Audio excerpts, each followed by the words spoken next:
நான் உங்கள் கோமதிலதா. ஃப்ரெண்ட்ஸ் பாருங்கள், இன்றைக்கி நெத்திலி பொரியல் எப்படி செய்யலாங்கிறத நம்ம வீடியோவில் பார்க்க போகிறோம். ரொம்ப டேஸ்டியானது, சுலபமானது. மூணே மொத்தம் 4 பொருள் இருந்தால் போதும். தேங்காய், ஒரு மிளகாத்தூள், மஞ்சத்தூள், மல்லித்தூள், இவ்வளோ தான். வேறு எதுவுமே இதுக்கு தேவைப்படாது. ரொம்ப செலவு குறைஞ்சது, டேஸ்டியானது. நீங்கள் வாங்க ஃப்ரெண்ட்ஸ், நம்ம வீடியோக்குள்ளே போகலாம். எப்படி இதை நம்ம செய்ய போகிறோம், சுலபமானது, ஈஸியானதை நம்ம எப்படி செய்யலாங்கிறத வீடியோவில் பார்ப்போம். வாங்க ஃப்ரெண்ட்ஸ், வீடியோக்குள்ளே போவோம். வாங்க பார்ப்போம். இன்றைக்கி நெத்திலி பொரியல் எப்படி பண்ணலாங்கிறது ரொம்ப டேஸ்ட்டாக இருக்கும். நீங்களும் இதை மாதிரி ஒரு தடவை செஞ்சு பாருங்கள் ஃப்ரெண்ட்ஸ். அதுக்கு தேவையானது பாருங்கள். 1/2 கிலோ நெத்திலி நல்லா க்ளீன் பண்ணி நல்லா கழனி தண்ணி ஊற்றி நல்லா உப்பு போட்டு கழுவி வச்சுருக்கிறேன். இந்த 1/2 கிலோ நெத்திலியை நம்ம இதில் போட்டுடலாம் ஃப்ரெண்ட்ஸ். 1/2 கிலோ நெத்திலியை நம்ம இந்த சட்டியில் போட்டுட்டோம். மண்சட்டியில் செஞ்சு பாருங்கள், ரொம்ப டேஸ்ட்டாக இருக்கும். இதுக்கு தேவையான பொருட்கள் பார்த்திங்கன்னா, ஒரு 1/2 மூடி தேங்காய், 2 ஸ்பூன் மிளகாத்தூள், 1 ஸ்பூன் மல்லித்தூள், 1/4 டீஸ்பூன் மஞ்சத்தூள், ஒரு 2-3 சின்ன வெங்காயம், அப்புறம் ஒரு 2 புளி எடுத்துருக்கேன், குடம்புளி. அந்த 2 புளியை 2ஆக கட் பண்ணிக்கிட்டேன். குடம்புளி ரொம்ப நல்லது. வயிறு வலியெல்லாம் இருக்கிறவங்க இந்த குடம்புளியை தின்னாங்கன்னா வயிறு வலியெல்லாம் உடனே நின்றுடும். இந்த புளி ரொம்ப டேஸ்ட்டாக இருக்கும் குழம்புக்கு. அது மாதிரி பச்சை மிளகா கட் பண்ணி வச்சுருக்கேன். ஒரு 2 காந்தாரி கிடச்சிச்சு, அந்த 2 காந்தாரியும் எடுத்து வச்சுருக்கேன். கருவேப்பிலை. தேவையான அளவு நம்ம உப்பு சேர்த்துக்கலாம். நம்மளுக்கு தேவைப்பட்டால் இந்த வெந்தயத்தூள் ரொம்ப கம்மியாக கொஞ்சமாக இந்த அளவுக்கு நம்ம சேர்த்துக்கலாம். தேவைப்பட்டால் சேர்த்துக்கோங்க. உங்களுக்கு சில பேருக்கு வெந்தயம் வேண்டாம் அப்படின்னு நினச்சிங்கன்னா நீங்கள் வெந்தயம் போடணும். உப்பு, தண்ணி, இவ்வளோதான் தேவையானது. ஃபஸ்ட்டு நம்ம இந்த எடுத்து வச்சுருக்கிறத லேசாக 1-2 சதைச்சிட்டு வந்துடுவோம். சும்மா அப்படியே நசுக்கி தான் எடுக்கணும். ஒரு லேசாக ஒரு சதை தான் இருக்கணும், ரொம்ப சதைச்சிடக்கூடாது ஃப்ரெண்ட்ஸ். பாருங்கள், நம்ம அம்மியில் தான் இதை நம்ம சதைக்க போகிறோம். ஃபஸ்ட்டு லைட்டாக இப்படி கல்லை நிமித்தி வச்சு அதில் கொஞ்சம் தேங்காயை போட்டு விட்ருவோம். கூடவே பார்த்திங்கன்னா இந்த வெங்காயத்தை ஃபஸ்ட்டு நசுக்கிக்கணும். நசுக்கிட்டு லாஸ்ட்டாக இந்த எடுத்து வச்சுருக்கிற எல்லாத்தையும் ஒன்றா போட்டு நம்ம எடுத்துடலாம். இப்போ நம்ம இதை நசுக்கிடுவோம் ஃபஸ்ட்டு.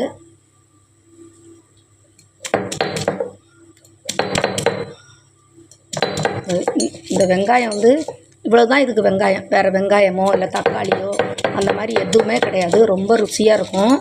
எனக்கு ரொம்ப பிடிக்கும். இது சாப்பிட்டுக்கிட்டே இருக்கலாம். வெறும் சாப்பாட்டில் போட்டு அப்படியே சாப்பிட்டோம்னா ரொம்ப ருசியாக இருக்கும். சைடில் ஒரு மோர் குழம்போ இல்லை ஒரு ரசமோ நீங்கள் வச்சுக்கலாம். தேங்காய் ரொம்ப அரைஞ்சிடக்கூடாது. அதனால தான் ஃபஸ்ட்டே இந்த வெங்காயத்தை ஒரு நசுக்கிக்குவோம். இப்போ நம்ம இந்த மிளகாத்தூளோடு சேர்த்து எல்லாத்தையும் ஒரு நசுக்கிக்கலாம். இப்போ இதெல்லாம் ஒன்றா போட்டுட்டோம். தேங்காயோடு சேர்த்து இந்த மிளகாத்தூள், தேங்காய் எல்லாம் ஒன்றா ஒரு கிளறி விட்டுட்டு அப்படியே ஒரு உருட்டி எடுத்தால் போதும். ரொம்ப ருசியாக இருக்கும். உங்களுக்கு தண்ணி தேவைப்பட்டால் லைட்டாக அப்படி தெளிச்சுக்கோங்க.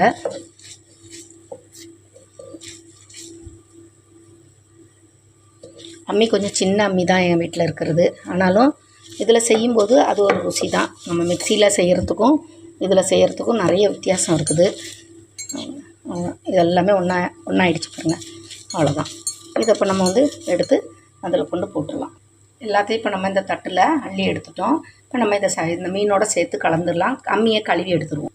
அம்மி கழுவிட்டோம். அந்த தண்ணி லைட்டாக வந்துருச்சு பாருங்கள். இதே இப்போ சுத்தமாக இன்னொரு தடவை நம்ம அம்மியை எப்போவுமே அம்மி நல்லா வேலை முடிஞ்ச உடனே நல்லா கழுவி சுத்தமாக வச்சிடணும். அப்போ தான் அந்த இடத்துல நல்லா நீட்டாக இருக்கும். ஃப்ரெண்ட்ஸ் பாங்க, இந்த மீன் இப்போ இதில் போட்டுட்டோம். இந்த எடுத்து வச்சுருக்கிற அரைச்சிட்டு வந்த எல்லா மசாலாவையும் இதில் நம்ம போட்டுடணும். போட்டுட்டு இந்த கருவேப்பிலையை ஒரு கொத்து கருவேப்பிலையை ஒரு கொத்தை நம்ம தனியாக வச்சிடணும். ஏன்னா லாஸ்ட்டாக எடுக்கிறதுக்கு. இப்போ இதில் ஒரு எண்ணெயெல்லாம் நம்ம யூஸ் பண்ண மாட்டோம். இப்படியே தான் நம்ம செய்ய போகிறோம். எண்ணெய் இல்லாமல் உங்களுக்கு மீன் பொரியல். ரொம்ப கொலஸ்ட்ரால் இருக்கிறவங்க, பிபி இருக்கிறவங்க, எண்ணெயே சேர்க்கக்கூடாதுன்னு இருக்கிறவங்கெல்லாம் இந்த மாதிரி செஞ்சு சாப்பிடுங்க. பாருங்கள், இந்த புளி 2 புளி. அந்த 2 புளியை இப்படி குட்டி குட்டியாக நான் கட் பண்ணிட்டேன். கட் பண்ணால புளிப்பு காரமாக இருந்தால் தான் நல்லாயிருக்கும். பச்சை மிளகாய் போட்டாச்சு. அது மாதிரி பார்த்திங்கன்னா இந்த காந்தாரி மிளகாய், ஒரு 2 காந்தாரி மிளகாய் இருந்துச்சு. ரொம்ப ருசியாக இருக்கும் காந்தாரி போட்டோம்னா. அதனால் அதுவும் போட்டுட்டோம். இப்போ நம்ம தண்ணி ஊற்றிக்கலாம் தேவையான அளவுக்கு. தட்டையே அப்படியே கழுவி ஊற்றிடலாம். தண்ணி ஊற்றிட்டோம். இப்போ உப்பு போட்டுருவோம். தேவையான அளவுக்கு உப்பு போட்டுடணும். உப்பு மட்டும் கொஞ்சம் கரெக்டாக பார்த்து போட்டுக்கோங்க. இப்போ எல்லாமே நம்ம இதில் சேர்த்துட்டோம். இப்போ ரொம்ப தண்ணி ஊற்றக்கூடாது. அப்படியே லைட்டாக அப்படியே அந்த மீன் அப்படியே மிதங்கி இருக்கிற அளவுக்கு தண்ணி ஊற்றி விட்டு தீ கம்மியாக வச்சு அடுப்பில் வைக்கணும். ரொம்ப டேஸ்டியாக இருக்கும், டிஃப்ரெண்ட்டாக இருக்கும். ருசியாக இருக்கும். நீங்கள் வந்து இதே மாதிரி நீங்களும் செஞ்சு பாருங்கள். ஒரு 1/4 கிலோ 1/2 கிலோ அப்படி நெத்திலி வாங்கி வாரத்தில் ஒரு நாள் ஒரு பொரியல் மாதிரி செஞ்சு எல்லாேருக்கும் கொடுங்க. உங்கள் வீட்டில் இருக்கிறவங்களுக்குலாம் இது ரொம்ப பிடிக்கும் இந்த டேஸ்ட்டு.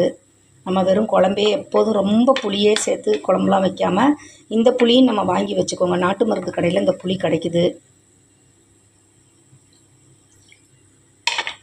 இப்போ நம்ம இதை அடுப்பை பற்ற வச்சு பாருங்கள். எண்ணெயே ஊற்றலை, வெறும் உங்களுக்கு நேராக தான் போட்டிருக்கேன், ஒன்றுமே கிடையாது. இது இப்போ நம்ம அடுப்பில் வச்சுருவோம். வாங்க அடுப்பு பற்ற வச்சிடலாம்.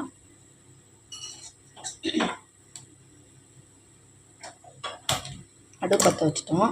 இப்போ இதை தூக்கி இதில் வச்சு விட்டுருவோம். பாருங்கள் ஃப்ரெண்ட்ஸ், இப்போ வந்து சட்டியை நம்ம அடுப்பில் வச்சுட்டோம். இப்போ வந்து எந்த அளவுக்கு நம்ம வந்து இதில் தண்ணி ஊற்றிருக்கோங்கிறத பார்த்துக்கோங்க. கரெக்டாக அந்த மீன் வந்து அப்படியே முழுகி அந்த மசாலாவும் சேர்ந்து அப்படியே முழுங்கி கிடக்கிற வரைக்கும் தான் தண்ணி ஊற்றணும். இதே மாதிரி நம்ம பொரியல் மாதிரி வர்ற பக்கம் வரும்போது நம்ம ஆஃப் பண்ணிடணும். இந்த தண்ணி சுண்டுன உடனே நம்ம ஆஃப் பண்ணிடலாம். இப்போ வந்து கொஞ்சம் நேரம் தீ கூட்டி இருக்கட்டும். கொஞ்சம் நேரம் கழித்து நம்ம ஒரு கொதி வரும்போது நல்லா இந்த மசாலா கொதிக்கும்போது நம்ம என்ன செஞ்சிடணும், தீயை வந்து குறைச்சி வச்சிடணும். இப்போ நம்ம மூடி விட்டுடலாம். அப்படியே நின்று வேகட்டும் கொஞ்சம். அதுக்கப்புறம் தீயை கொஞ்சம் கம்மி பண்ணி வச்சுருவோம். அதேமாதிரி இப்போ மீன் குழம்பு ரெடி ஆகிட்டு இருக்கட்டும். பாருங்கள், இது வந்து நம்ம சிகப்பு அரிசியிலே பார்த்திங்கன்னா குருணை. இந்த குருணை அரிசியை தான் இன்றைக்கி இந்த பாருங்கள் பானையில் வடிச்சிருக்கேன். ஒரு சின்ன டம்ளருக்கு 1 டம்ளர் அரிசி தான் போட்டிருக்கேன். நல்லா ஒரு 2 கொதியிலே வெந்துடும். நீங்கள் இந்த மாதிரி அரிசி கூட நீங்கள் வாங்கி வச்சுக்கலாம். கிலோ 60 ரூபா தான். டிபார்ட்மெண்ட் ஸ்டோர்லாம் கண்டிப்பாக கிடைக்கும். கேரளா ரைஸ், மட்டர் ரைஸ் வந்து அது வந்து மட்டர் ரைஸோட குருணை வாங்கி வச்சுக்கோங்க. உங்களுக்கு அந்த அரிசி வந்து ரொம்ப நேரம் ஆகுது வேகிறதுக்கு அப்படின்னா இந்த அரிசியில் கூட நீங்கள் இதில் கூட நீங்கள் சமைச்சு சாப்பிட்லாம். ஃப்ரெண்ட்ஸ் வாங்க பார்ப்போம். கொதிக்குது. இந்த சைடில் வருது பாருங்கள் மூடிக்கு வெளியில்.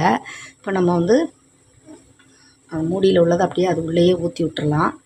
மூடி இறக்கி வச்சுட்டு லேசாக இப்படி கிண்டி விடுங்க. ரொம்ப வந்து கிண்ட வேண்டியதில்லை.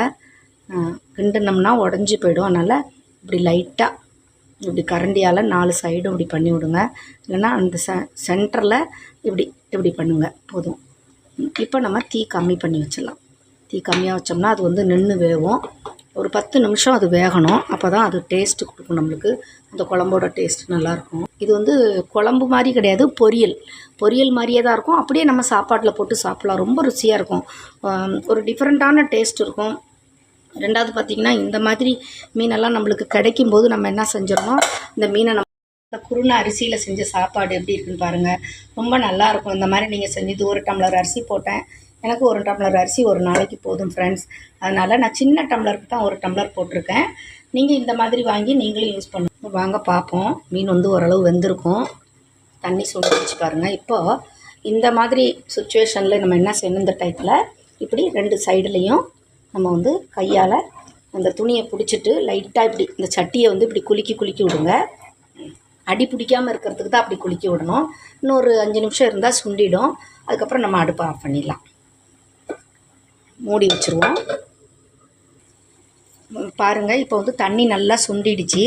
இப்போ நம்ம இந்த எடுத்து வச்சுருந்தோம் இல்லையா, இந்த கருவேப்பிலை, பச்சை கருவேப்பிலையை மேலே இப்படி நம்ம தூவி விட்டுட்டு அப்படியே மேலே கொஞ்சம் இப்படி அமுக்கி விட்ருவோம்.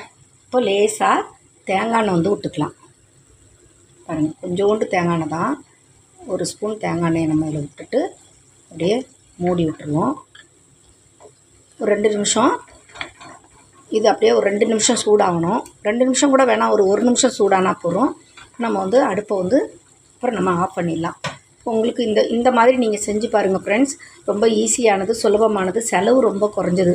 2 ஸ்பூன் மிளகாத்தூள், 1 ஸ்பூன் மல்லித்தூள், 1/4 டீஸ்பூன் உங்களுக்கு மஞ்சத்தூள், 2-3 சின்ன வெங்காயம் வச்சு அரைச்சி மீனோடையே அப்படியே பெசரி லைட்டாக தண்ணி ஊற்றி உப்பு போட்டு கருவேப்பிலை போட்டு புளி 2 கிள்ளி போட்டு, உங்களுக்கு இந்த புளி இல்லை உங்கள் வீட்டில் அப்படின்னா நாட்டு மருந்து கடையில் கண்டிப்பாக கிடைக்கும். அப்படி புளி வேண்டாம், அப்படி புளி கிடைக்கலன்னா நீங்கள் மாங்காய் கிடைச்சா மாங்காய் போட்டுக்கோங்க.